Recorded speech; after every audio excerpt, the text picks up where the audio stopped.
Chapter 143, The Fool's Real-Time Translator. Klein paced around the small shooting range as he pondered over the intent of the Church of the Evernight Goddess regarding the seer pathway. Do they not want Nighthawks to choose this pathway? Or do they not want Beyonders to become powerful through this pathway? As such, they only revealed the Sequence 9 Seer, which is clearly a support type. Captain also mentioned that the Holy Cathedral might have the subsequent recipes. No, they didn't even provide the names of the potions for sequence numbers 8 and 7 in the confidential information that I read. They merely describe the battle characteristics of each sequence in other words. They don't want those under them to realize that the Church might hold the actual formulas. Is there a possibility that Nighthawks who chose this pathway could become vengeful spirits for the Antigonus family? And thus, the higher-ups of the Church made a decision like this. Or could there be some other reason? Klein suddenly felt incredibly suspicious, a sense of intense wariness and vigilance towards the higher-ups of the Church. He began reconsidering whether he should openly hand over the special application to become a clown. If there are some terrifying secrets behind this, wouldn't I be jumping into the fire myself? Frankly, I'm not a person that can be placed under strict investigation. But the Tingan branch has handed the clown potion formula over to the Church. Any seer who learned of this would hope to advance. Isn't that normal? Sequence 8 is still considered a low sequence, so it shouldn't invite too much attention. The only problem is that I would only take a month to completely digest the potion and submit a special application. If the higher-ups are familiar with the acting method, they would be able to realize what I did immediately. Of course, I do have an excuse. I know Spirit Medium daily, after all. Old Neil, who is strict and abiding by the Mystery Prior's maxim, is also my friend. The claim that I gained inspiration from them and refined the acting method isn't too hard to believe. Yes, even Daly received attention from the higher-ups only after showing signs of digesting a Sequence 7 potion in 3 years, and is now being nurtured to become a future archbishop. Being at the stage of clown shouldn't garner me too much attention unless I fully digest the clown potion in a few months, giving them confirmation to believe that I have truly mastered the acting method. In other words, applying for the clown potion isn't a risky move. I can continue with that plan, but I should pay attention to this in the future. Sigh, I'll have to take things one step at a time. I'll do a divination back at home. Klein collected himself and took out his revolver from his holster before carrying on with his daily shooting practice and maintenance. The quality of the revolver that he had gotten from his schoolmate, Welch, was unexpectedly good. Without any surprise, it would last for quite some time. Of course, he had to credit Dunn and Leonard for teaching him how to maintain a revolver. To be honest, it doesn't matter if it's damaged. These are all things I can request compensation for. Klein looked at the target, put away his revolver, and left the shooting club. He took the public transport back to Daffodil Street. Before arriving at his destination, he saw a young lady pacing about his door. This lady was dressed in a blue lacy dress, as well as a thinly veiled hat. She was Melissa's classmate Elizabeth, who had her adorable baby fat. She quickly approached when she saw Klein arrive, taking off her hat to reveal her joyful face. She paused for 2 seconds before smiling. "Good afternoon, Mr. Moretti. I'm guessing that you just came back from Lamood Town, right?" "I'm sorry, I came back in the morning," Klein smiled. "No, I came from Zoutland Street." "Yes." That was a very honest answer. He laughed to himself. Elizabeth froze for a moment, then said with excitement, "All right, I guessed wrongly. I came to look for you because I wanted to tell you that I didn't have that nightmare last night. I no longer dreamed about the knight in black armor. This was exactly the same as the result of your divination. Of course, Wraith was completely purified by sealed artifact 30782. I couldn't channel his spirit even if I was there, much less your dream. Klein laughed and replied gently, "I'm happy that you're freed from your troubles. I'm also very satisfied with my divination yesterday. Thank you. Thank you once again. All right, I have to go now. I still have lessons in the afternoon. Bye-bye, Mr. Moretti. I'll visit Melissa when I have the time." Till Elizabeth left joyfully, renting a carriage by the side of the road. As the carriage began to roll forward, she smiled and thought proudly, "Melissa definitely doesn't know how great her brother is. It seems as though my explanation just now was useless." Young ladies would rather trust their intuition and the truths made up in their minds. Klein saw Elizabeth board the carriage and open the door to his house. He made his way to his room.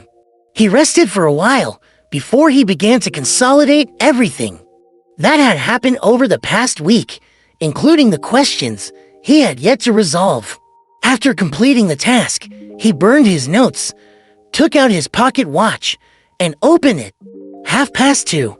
There's another 15 minutes left. Seeing that he still had time, Klein put on his oldest suit and headed to Smirn Bakery at Iron Cross Street to buy a cup of sweet iced tea from Mrs. Wendy. He drank his beverage as he returned, then sealed his room with a wall of spirituality at 15 minutes to 3. He then took 4 steps counterclockwise and entered the world above the gray fog. In the quiet, ancient palace, Klein conjured a piece of goatskin and wrote down a divination statement. "I should obtain the clown potion through the night hawks." He put his pen down and untangled the spirit pendulum on his wrist. He grabbed the pendulum firmly with his left hand, allowing the topaz to be suspended right above the piece of paper. He recited the statement 7 times. His eyes darkened, and the pendulum in his hand started to turn. It turned clockwise. It's a positive answer, so it's appropriate. But it'll be hard to say for the sequences after clown. I should seriously develop my tarot club. Klein did another divination to confirm the answer. After this, he used his hand and pressed down on the dark red star representing the sun. He wanted to bring the youth from the city of silver in early and ask if he revealed whatever had happened in this world to the 6-member council. If he hadn't, then Klein would give him a better way of knowing what time the gatherings would start. In a room of the Berg household in the city of silver, Derek sat silently by the side of his bed, waiting for the fool's summoning. In order to avoid being near anybody, he didn't even go out of the house after he returned. He had nearly finished all the food in his room. Bearing with the hunger and hearing the growls of his stomach, Derek felt as though he was a living corpse roaming around on a dark plain.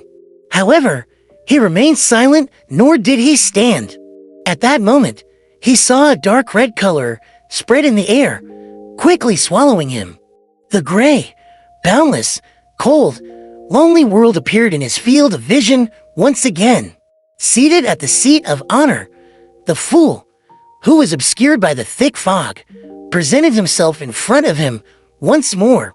Klein was satisfied that his summoning wasn't interrupted. He also confirmed that he didn't face any immediate danger. "Son, we meet again," he said smilingly, using Jotun. Derek was shocked by what had happened. He lowered his head. "You are a fool who keeps his word. The other members will arrive in a while. Before that, I'll confirm a few things with you first." Klein used the loan language this time, but willed the mysterious space to translate it into Jotun. The words rang through the air, coming to Derek in Jotun. He asked curiously, "What's the matter?" "Well, now that I've gained a certain degree of mastery over Jotun, the mysterious space above the gray fog can translate whatever I say in real time. This means that I won't have to worry about justice and the hanged man." Not understanding whatever Sun says, sigh, "Why does a boss like me have to work so tirelessly?" Klein pinched the bridge of his nose. He laughed and shook his head. "I'll permit you to recite my name. Remember the incantations I'm going to tell you. The fool that doesn't belong to this era, the mysterious ruler above the gray fog. The king of yellow and black who wields good luck. Derek's pupils constricted when he heard that, but he didn't dare to get distracted. He recited it over and over again in his heart, then confirmed it with the fool. You have to use a simple ritual and recite my name. Whenever you return to the city of silver, I will notify you in advance for future gatherings. You need not pay too much attention to it on other days, nor do you have to avoid anyone. When you receive my notification, isolate yourself within 1,000 heartbeats. Klein told him the method he had been deliberating on for quite some time. This was essentially a response to a prayer, as he had to consider the situation regarding the city of silver, as well as save time. Klein opted to omit the other steps of the ritual since it was a plea directed toward him. 1,000 heartbeats? Derek muttered to himself. Klein described the general idea of the tarot club to Derek, then took out his pocket watch and looked at the time. Derek froze for a while, instinctively looking at the wondrous item. When 3 approached, Klein extended his hand and pressed on the dark red stars representing justice and the hanged man. Derek didn't blink as he witnessed this. He saw light burst forth opposite and beside him, as two hazy figures extended from within. Audrey Hall surveyed her surroundings and froze suddenly. She then heard the ever-calm voice of Mr. Fool. This is our newest member. His code name is Sun. This is Miss Justice, and that is Mr. Hanged Man. Newest member. Audrey was shocked at first, then her shock immediately turned to joy. She was very excited to see the development of the Tarot Club. She felt like a protagonist. The Hanged Man Alger creased his brows, a little upset that the fool would drag in a new member so suddenly. He should have at least mentioned it to us, but a great figure like Mr. Fool wouldn't have to care about our feelings, he thought in exasperation, before giving a simple greeting to Justice and Sun. In this short process, Audrey entered her spectator state and paid close attention to the newest member's Sun. He should be quite young. His body language tells me that he is a little nervous and restrained, but he ultimately maintains a tolerable air of silence, giving the feeling of a lone wolf. Yes, a lone wolf, Audrey thought, as she cast her gaze at the fool who was seated at the end of the long bronze table. She said in joy, Mr. Fool, I've collected another 2 pages of Emperor Roselle's diary.